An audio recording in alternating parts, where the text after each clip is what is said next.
જૂનાગઢ મહાનગરપાલિકાના એક વોર્ડની આજે ચૂંટણી યોજાઈ રહી છે। હું પબ્લિકને અપીલ કરું છું કે બધાય આવી મતદાન કરે, થોડા ઉત્સાહથી આવીને મતદાન કરે। મતદાન બધાનો અધિકાર છે। 12 વર્ષ પછી ચૂંટણી યોજાઈ રહી છે। પબ્લિકને ખાતરી છે, અમારા કામ કરેલ છે। 30 તારીખે જે રિઝલ્ટ આવશે એમાં બહુમતી આવશે એની ખાતરી આપું છું।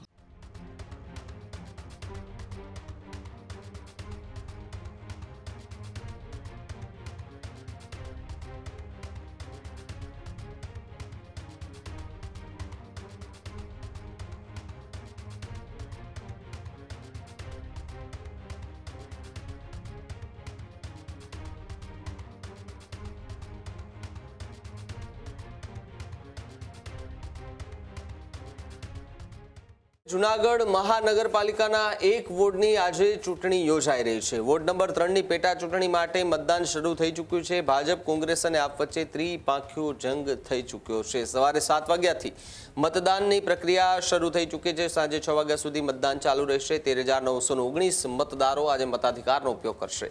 18 મતદાન મથકો પર મતદાનની વ્યવસ્થા કરાઈ, જ્યારે 150થી વધુ કર્મચારીઓ ચૂંટણી ફરજમાં તૈનાત। ચૂંટણીને લઈને ચુસ્ત પોલીસ બંદોબસ્ત ગોઠવાયો, જ્યાં વોર્ડ નંબર 3માં 12 વર્ષ બાદ ચૂંટણી યોજાઈ રહી છે। પેટા ચૂંટણીને લઈને મતદારોમાં ઉત્સાહ છે, જ્યારે અનિચ્છનીય બનાવો ટાળવા પોલીસ પણ એલર્ટ મોડમાં જોવા મળી રહી છે। અબ્બાસ કુરેશીનું સભ્યપદ રદ થતા પેટા ચૂંટણી યોજાય છે।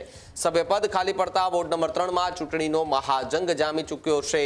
લોકશાહીના પર્વમાં મતદારો ઉત્સાહભેર જોડાતા પણ જોવા મળી રહ્યા છે અને વહેલી સવારથી જ મોટી સંખ્યામાં મતદારો જે છે તે પોતાના મતાધિકારનો ઉપયોગ કરવા માટે અલગ અલગ જે સ્કૂલો છે ત્યાં જે બૂથો તૈયાર કરવામાં આવ્યા છે ત્યાં પહોંચી રહ્યા છે અને ત્યાં મતદાન કરી રહ્યા છે। ત્યારે જૂનાગઢમાં આજે સાંજે 6 વાગ્યા સુધી મતદાન ચાલુ રહેશે, જ્યાં વોર્ડ નંબર 3માં 12 વર્ષ બાદ આ ચૂંટણી જે છે તે યોજાઈ રહી છે અને ઉત્સાહભેર સૌ કોઈ લોકો મતદાન કરવા માટે પહોંચી રહ્યા છે।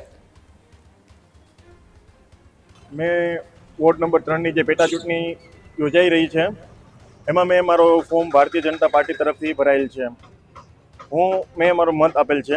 હું પબ્લિકને અપીલ કરું છું કે બધાય આવી મતદાન કરે, થોડા ઉત્સાહથી આવીને મતદાન કરે। મતદાન બધાનો અધિકાર છે, તો બધાને અપીલ છે કે આવીને મતદાન કરે। ત્રિપાંખીયો જંગ છે, તમારી સામે બે ઉમેદવારો છે, શું લાગે છે તમને? ત્રિપાંખીયો છે જંગ, એમાં તમારી કોઈ ડાઉટ નથી, પણ એમાં તમારા બધા મીડિયા ભાઈઓ સાથે કહેવા માંગુ છું કે જે મારા બે ઉમેદવારો છે 30 તારીખે જે રિઝલ્ટ આવશે એમાં બહુમતી આવશે એની ખાતરી આપું છું અને 30 તારીખને એમનું રિઝલ્ટ અમને ખબર પડી જશે।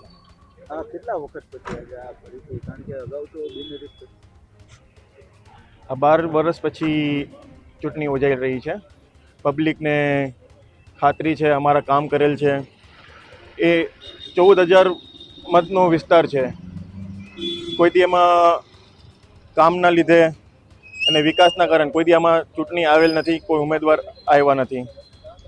આવ્યા છે, ચૂંટણી છે, અમે ચૂંટણીને સ્વીકારી છે અને પબ્લિક એમનું તમે જોઈ રહ્યો તો બધા ઉત્સાહથી મતદાન કરે છે। ખેડૂત ભાઈઓ છે ખેતરમાં ડ્રોન ઉડાવતા હોય છે, ત્યારે આપણે એક પ્રશ્ન સતાવતો હોય છે કે જે આપણે અત્યાર સુધી જીપીએસ ટેકનોલોજી વાળા ડ્રોન વાપર્યા છે, જેથી કરીને મોબાઈલ ટાવર છે અથવા તો હાઈ ટેન્શન લાઈન પસાર થતી હોય, કોઈ વૃક્ષો હોય, ત્યારે જે જીપીએસ ટેકનોલોજી વાળા ડ્રોન છે એમાં ટકરાય અને ટ્રેસ થાય છે। પણ એગ્રીવન લાવ્યું છે જીએનએસએસ ટેકનોલોજી ડ્રોન, જેથી કરીને એ ડ્રોન છે એ કોઈ જગ્યાએ ટકરાય નહીં, પોતાની રીતે જ ડિસિઝન લે છે અને મૂવ થઈ જાય છે, જેથી કરીને જીએનએસએસ ટેકનોલોજી ડ્રોન છે એ વાપરવાનો આગ્રહ રાખો।